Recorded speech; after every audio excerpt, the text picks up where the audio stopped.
Hello everyone, today we are going to see about GnRH. GnRH, what is the full form of GnRH? GnRH. GnRH, the full form is Gn stands for gonadotropin, R and H stands for releasing hormone.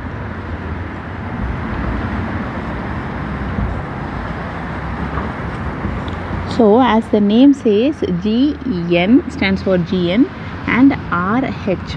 So gonadotropin releasing hormone. With this name we can know that it is going to release a gonadotropin.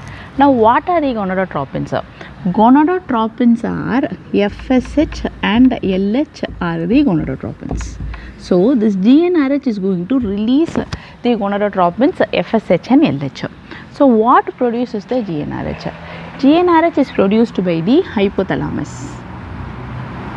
and this acts on the, so this is produced by the hypothalamus and this acts on the pituitary, producing the anterior pituitary, producing the FSH as well as the LH. This FSH and LH will again act on the end organs, producing estrogen, androgens, testosterone are all produced by the FSH as well as the LH. So what causes a negative feedback of GnRH?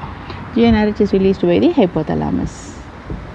The negative feedback is by the androgen as well as the estrogens will cause a negative feedback of the GnRH because they are the end hormones. So this is inhibited by what? This is inhibited by estrogen, androgen as well as the testosterone.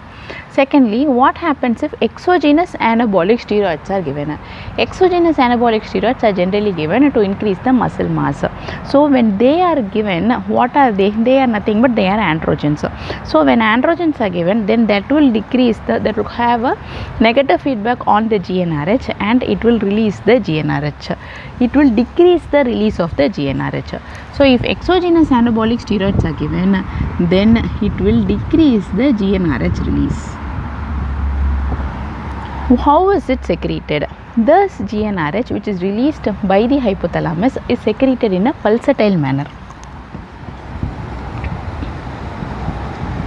So even if the GnRH is released in a continuous way, it doesn't work in that way. Only if GnRH is released in the pulsatile way, in that manner it will be able to increase the secretion of FSH and LH and therefore estrogen, androgens and testosterone. Therefore GnRH agonists such as leuprolide, goserelin and naphthrin, they are all GnRH agonists. But if you give that drug, then that drug will be present continuously in the body, right? Unlike the physiological GnRH, which is produced in the pulsatile way, the GnRH agonist drugs will be present in the continuous way. Therefore, even though they are GnRH agonist, that is, they act as GnRH, but since it is present continuously in the bloodstream, it doesn't increase the GnRH release or it doesn't act as the GnRH at all. Therefore, even though they are GnRH agonists, they act as antagonists only. So the leuprolide, goserelin, naphthrin are per se GnRH agonists, but clinically they act as antagonists.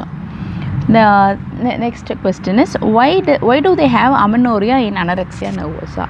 What is that supposed to do with the GnRH?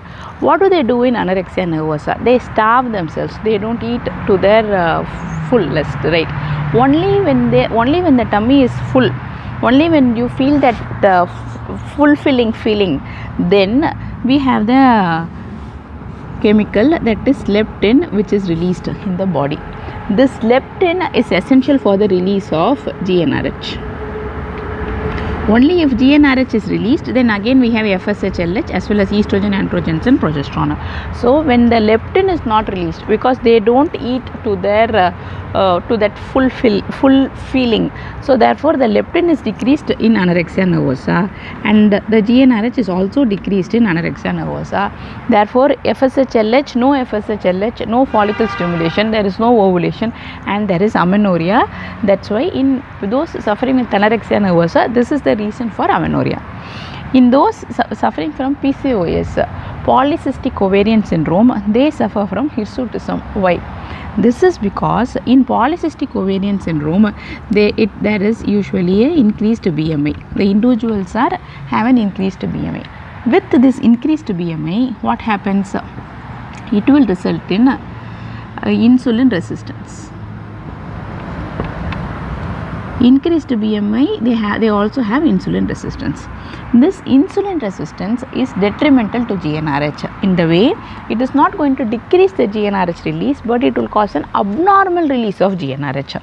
Because of the abnormal release of GnRH, there will be abnormal release of FSH and LH in such a way that the LH is increased but FSH is decreased. So this is what happens in PCOS. So what is the role of LH? What is the role of FSH? The role of FSH is to increase the follicles, and the role of LH is to increase the release of testosterone from Leydig cells. So what happens? So for the stimulation, for the growth of the Graafian follicle and the release of the ovum from it. So if this is the ovary, the Graafian follicle, the follicle grows. So we have the ovum over here, and finally there is release of the ovum. So this happens by FSH. So this is the role of FSH. So in PCOS, because of the abnormal release of the GnRH, the FSH is decreased, therefore ovulation doesn't happen properly. Secondarily, what about the role of LH? LH will act on the theca interna cells in females. So where is the theca interna cells? So the theca, here we have the theca externa cells, and here we have the theca interna cells. So each layer, we have one layer of theca externa and the other layer is theca interna. So this theca interna layer will be releasing the LH will act on the theca interna layer, and then it will be releasing the testosterone.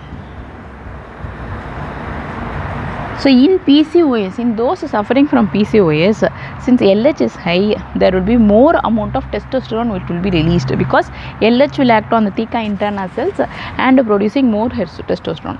So this excess of testosterone is the reason for hirsutism in PCOS. This is the reason in PCOS why they don't ovulate and why they do have hirsutism. What happens to the GnRH in menopause, Turners and Klinefelters? So in menopause, Turners and Klinefelters, the problem is in menopause there is an ovarian failure, primary ovarian failure. That is, the ovary is not going to produce the ovum after menopause. So ovary is failed, ovary is not going to do its action. Similarly, in Turners and Klinefelters also, there are streak ovaries in Turners, and therefore the ovary is not going to produce ovum, and Klinefelter also there is a primary ovarian failure. Now in this condition, there will be no production of the ovum. That is, since it's a primary ovarian failure, there will be nothing to cause the negative feedback on the GnRH. Only if there is estrogen progesterone which is produced by the end organs, that can cause a negative feedback on the GnRH, right? So since it is the ovary itself is failed, there is nothing, no hormone to stop the GnRH. Therefore there is increased GnRH produced in menopause, Turners as well as Klinefelter. In this condition, the GnRH will be increased.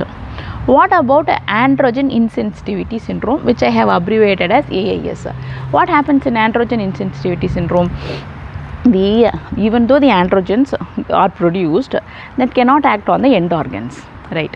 Since the androgens cannot act on the end organs, there is no negative feedback. The androgen will be excess in the body, but the androgen cannot act on the end organ. So therefore there will be no axillary hair, there will be no pubic hair, because all that is caused by the androgens which are acting on the end organs. So since it cannot act, it cannot the GnRH will also not be inhibited. Even though androgen is excess in the blood, since it cannot act on the organs, the GnRH is not inhibited. Therefore, even in androgen insensitivity syndrome, here the androgen is excess, yet it cannot decrease the GnRH, and therefore the GnRH is increased in androgen insensitivity syndrome.